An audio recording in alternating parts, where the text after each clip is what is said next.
Hello guys, and welcome back to another cold episode. On today's episode, we are back with some more Minecraft. However, I wanted to make this episode because there was a stream that I was watching from Technoblade.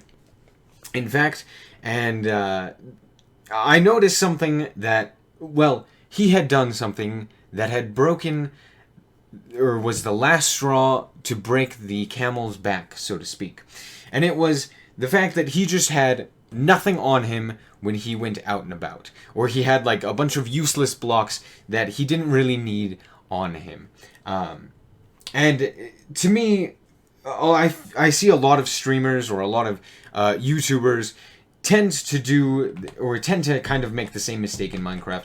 Mistake being subjective, where they tend to leave their base without the proper resources, and then realize that they don't have those resources, have to travel all the way back home, get the resources that they need, and then leave without really being fully prepared for any situation. And so today's episode is basically just a guide to how I kind of work through the Minecraft survival experience and the items that I like to keep on me so that I'm prepared for whatever situation in the early game, the mid game, and the late game, which we have signs for here.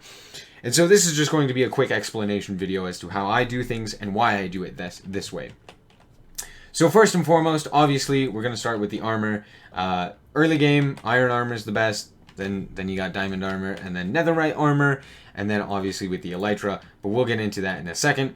Armor is pretty simple. You should probably always have that on you if you don't want to just die, especially now that the game has become harder and skeletons exist. So keep that in mind, keep your armor on. Now, here we have a bunch of items that I like to keep on me, and as you can see, it takes up quite a bit of inventory space, but I will tell you that ultimately that inventory space is not missed, and it is much better to have all of these items and to just continually have them so that I can, you know, if I need to make something, I can have it. You know, if I'm going in a cave, it's really nice to have, you know, all of these resources. So we'll start. First and foremost, I always like to have wood on me, about half a stack of logs. That's just me personally. You could have however much wood you feel is necessary. You could have less, you could have more, you could have planks, doesn't matter.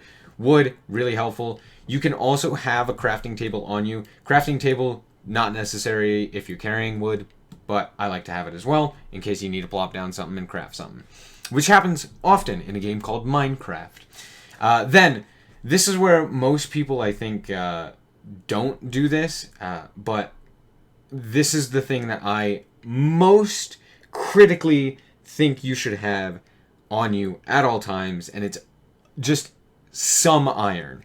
Doesn't matter how much. It could be a stack, it could be half a stack, it could be 16, it could be whatever, right?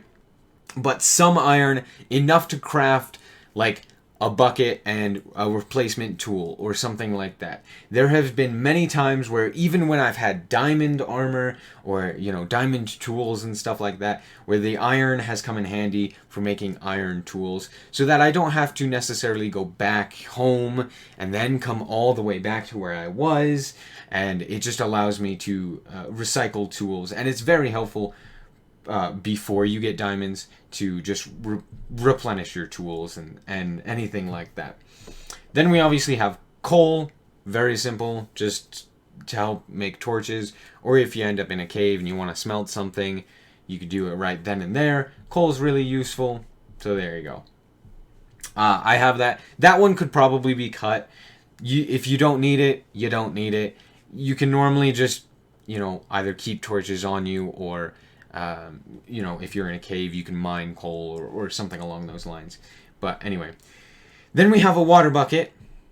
Most people nowadays do keep a water bucket on them, but Technoblade in particular didn't. So that's one thing that really did bug me, as well as there are many other streamers or YouTubers who don't have buckets on them. Just keep your buckets on you. Anyway. And I like to keep my inventory very nice and neat, so I've laid it out how I normally would have it. The only difference is like the shield would be in the offhand. But yeah, so that's how that is. And then we've got arrows right above the bow just to keep it in line, keep it organized. The shield would be in the offhand so that you can actually block things. And then all of the tools and weapons necessary. And then I like to have food and torches as well, about a stack of each, roundabout, on me at all times. So there you go. Moving on, we have mid-game. So this is about from diamonds to the Ender Dragon, about what you should have on you, or what you should be kind of leading up to at the end of this, at the end of the quote-unquote mid-game. So here you can see that a lot of things have changed. First of all, standard stuff right here, the wood, crafting table, iron, coal, water bucket, and arrows. All of those are extremely necessary. The tools have simply been upgraded. We added Silk Touch to our pickaxe, which I will get to why we specifically want Silk Touch in a second. And then for our ranged weapon, you could switch out any of these. You could have the crossbow, or you could have the trident, and then if you have the trident, you don't need the arrows. But it's all up to personal preference. I personally prefer the bow. You could have whatever you want there. Then in the offhand, if you don't happen to have a Totem of Undying, shield still works. It's really good for blocking creeper explosions. And honestly, it's nice to just keep in the inventory in case you do end up going caving. Being able to block a creeper explosion is really nice. But Totem of Undying, if you have it, use it. Keep it in your offhand. You don't want to die. But, you know, if that's not something you have, that's fine. Shield works still. Now, Ender Pearls, if you don't have a lot of them, that's fine. You don't need to keep these. These are optional. That's just kind of something to use if you have a lot of them. So, there you go. Then we have the Ender Chest, which Ender Chest is very important and very useful because it just allows you to store more stuff.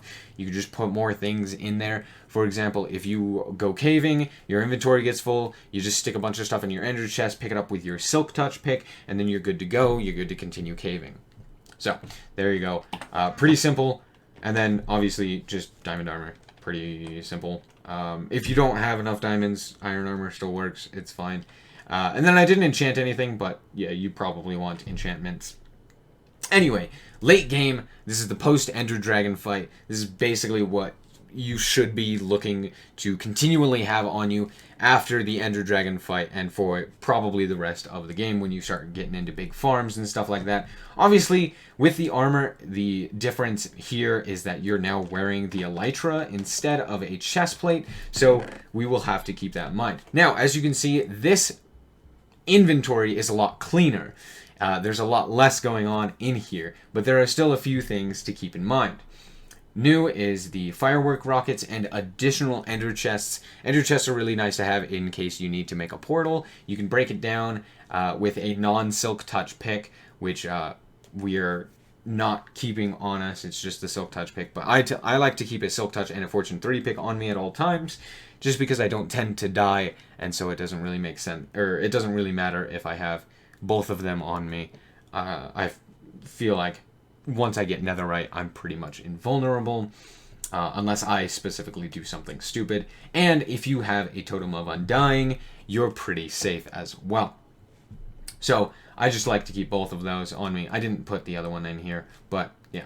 Just standard tools, and then the additional ender chests can be broken down for obsidian, and obsidian is pretty useful in case you need to use it to block something up, or to make a new nether portal, or what have you. It's really useful to just break it, get 8 obsidian, boom, you're done.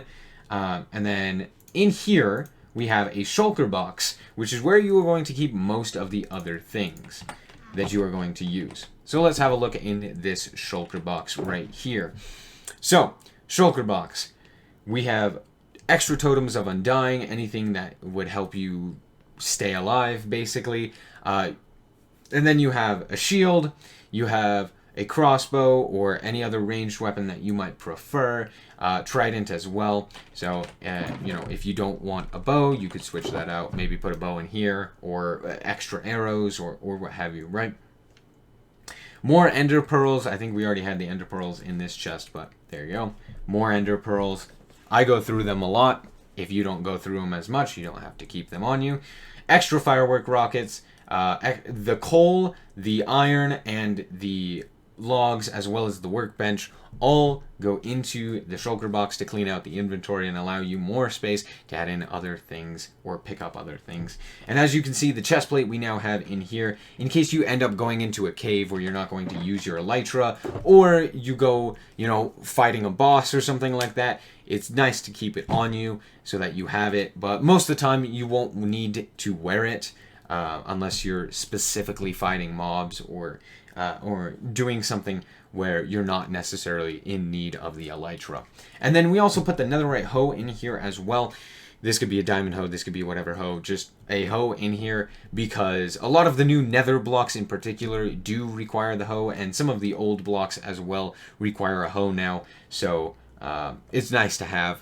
And you don't really need it in the earlier mid-game, you both basically only need it in late game. Now, with that being said, there is also a new setup to the ender chest. So let's check out the ender chest. In here, you can see it's full of shulker boxes. So basically, all you do is you take out a shulker box and you say, hey, this one is going to be for all of the ores that I have on me. And so you pick it out, you'd put in a bunch of ores, diamonds, redstone, coal, iron, what have you, and there you would have all of your resources ready and available for you. Then you'd pick it up, put it back in the ender chest, and it would be right there for you. And then you could also color code it so that it's easier to understand. But that is going to be it. Basically, this was just to say, hey, I'm sick and tired of all of these streamers who play Minecraft professionally not being prepared when they go out. So here you go. It's just a simple guide. Just, there you go. It's pretty simple. Just keep these things on you, and I just trust me, it will save you time and time again from just making these pointless trips back and forth. Anyway, thank you guys so much for watching. I hope that you guys did indeed enjoy. If you did, a like is very much appreciated. And if you want to check out more content like this, as well as anything else that I do, then just be sure to subscribe. Anyway, thank you guys so much for watching. And remember to always stay frosty. Bye-bye.